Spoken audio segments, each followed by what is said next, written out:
Welcome to Constant TV, where legitimacy and consistency rule. In today, we are going to bring to you, Guardians of Tradition and Wilderness. If this is your first time, please endeavor to subscribe, like, comment and share our channel. Thank you. Now the story begins. Introduction. Samburu tribe, indigenous to the arid and semi-arid regions of northern Kenya, is renowned for its rich cultural heritage, vibrant traditions, and close-knit community structure. A Nilotic ethnic group related to the Maasai, the Samburu have a deep connection with their land and livestock, which form the backbone of their economy and way of life. This article delves into the history, culture, social structure, and current challenges faced by the Samburu people, offering a comprehensive overview of this fascinating tribe. Historical background. The Samburu are believed to have migrated from the Sudan region over 1,000 years ago, alongside other Nilotic groups. They settled in the Rift Valley, particularly in the Samburu, Marsabit, and Laikipia counties of Kenya. Historically, they have been semi-nomadic pastoralists, adapting to the harsh environmental conditions of their homeland by moving their herds in search of water and pasture. Cultural practices and traditions. Social organization. The Samburu are a gerontocracy. The power of elders is linked to the belief in their curse, underpinning their monopoly over arranging marriages and taking on further wives. This is at the expense of unmarried younger men, whose development up to the age of 30 is in a state of social suspension, prolonging their adolescent status. Clothing. Traditional Samburu attire is colorful and distinctive. Men typically wear shukas, vibrant red or checkered cloths wrapped around their bodies, and adorn themselves with beaded jewelry, metalwork, and sometimes ochre to color their hair. Men wear a cloth which is often pink or black and is wrapped around their waist in a manner similar to a Scottish kilt. They adorn themselves with necklaces, bracelets, and anklets, like other sub-tribes of the Maasai community. Members of the moran age grade, that is, warriors, typically wear their hair in long braids, which they shave off when they become elders. It may be colored using red ochre. Their bodies are sometimes decorated with ochre, as well. Women wear two pieces of blue or purple cloth, one piece wrapped around the waist, the second wrapped over the chest. Women keep their hair shaved and wear numerous necklaces and bracelets. In the past decade, traditional clothing styles have changed. Some men may wear the 1980s/90s style of red tartan cloth, or they may wear a dark green, blue plaid cloth around their waists called kikoi, often with shorts underneath. Maani, moran, warriors, wear a cloth that may be floral or pastel.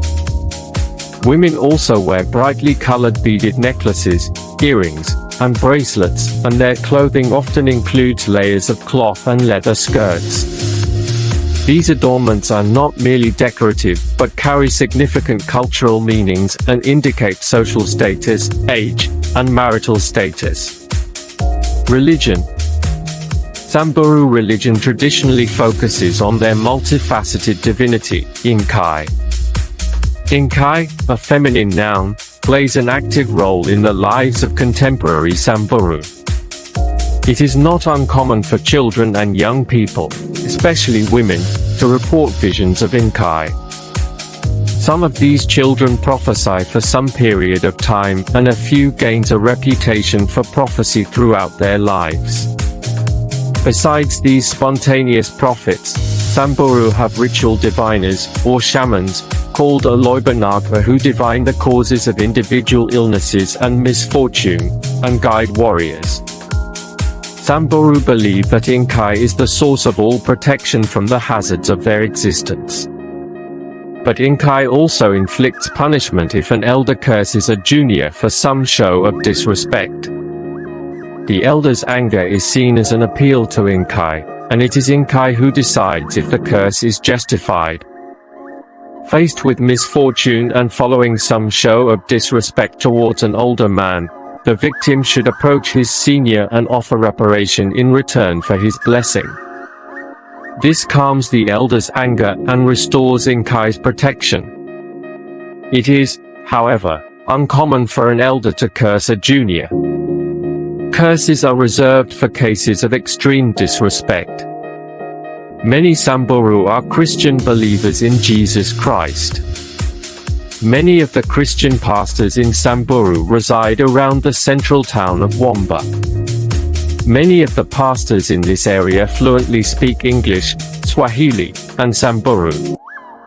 As the pastors walk out from the town to the maniatas, this refers to their small huts and the circular thorn boundaries that surround them. There they visit the churches they have planted among the people. When asked when they have church services, they simply reply, "When the pastor comes out, we have worship." Livestock and economy. Livestock, particularly cattle, goats, and sheep, are central to the Samburu economy and social life.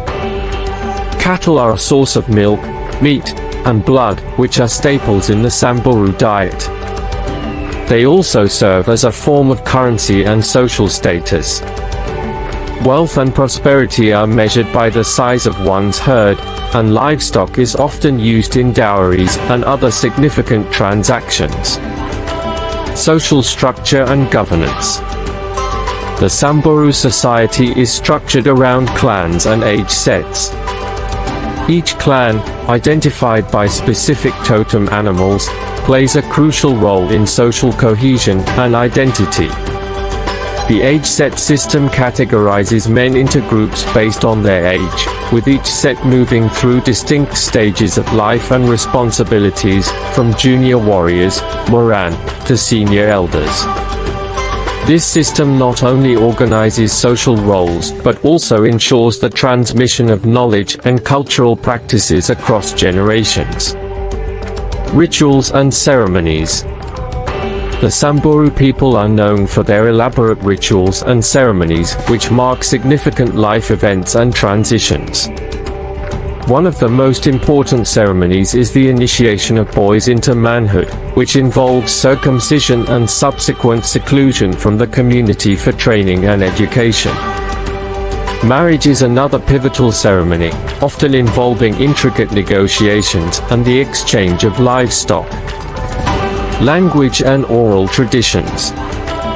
The Samburu speak the Samburu language, also known as LMA, a Ma language closely related to the Maasai language. Oral tradition is a key component of Samburu culture, with elders passing down history, myths, and knowledge through storytelling, songs, and proverbs.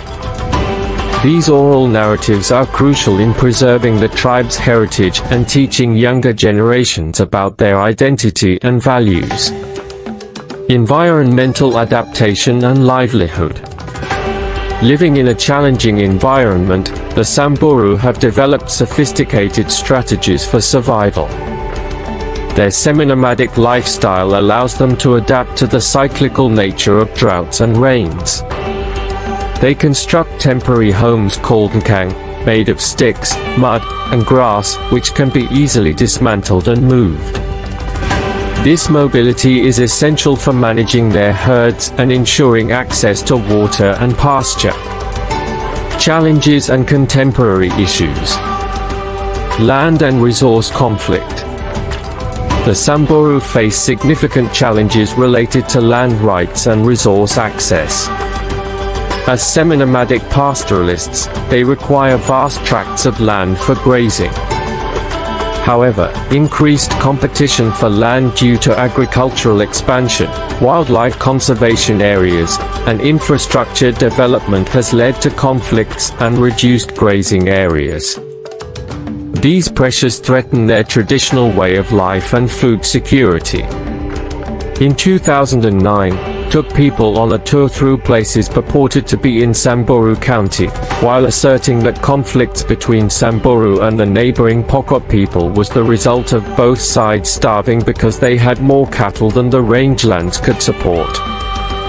Armed conflict between the Samburu and Pokot tribes has escalated since 2010, and it is almost entirely centered upon the declining pastures available for increasing cattle herd sizes, numbering now as many as 1,500 cattle in a single herd.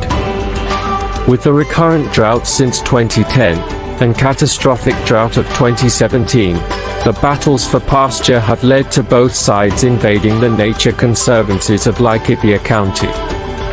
The armed conflict is incited by politicians on all sides who use it as a means to improve their credentials among pastoralist communities.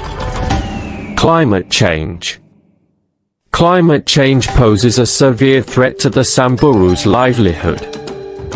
Prolonged droughts and unpredictable weather patterns disrupt their pastoralist activities, leading to livestock losses and economic hardship. The community is increasingly exploring alternative livelihoods and sustainable practices to mitigate these impacts. Education and modernization. While traditional knowledge remains vital, there is a growing emphasis on formal education within the Samburu community. Education is seen as a means to improve living standards and access opportunities beyond pastoralism. However, balancing education with the preservation of cultural heritage presents a complex challenge. Conservation and cultural preservation. Efforts are underway to preserve Samburu culture and ensure the community benefits from conservation initiatives. Community conservancies, where local people manage wildlife areas, have been established to promote sustainable land use and protect biodiversity. These conservancies provide economic benefits through ecotourism and create a platform for cultural exchange and understanding. Conclusion.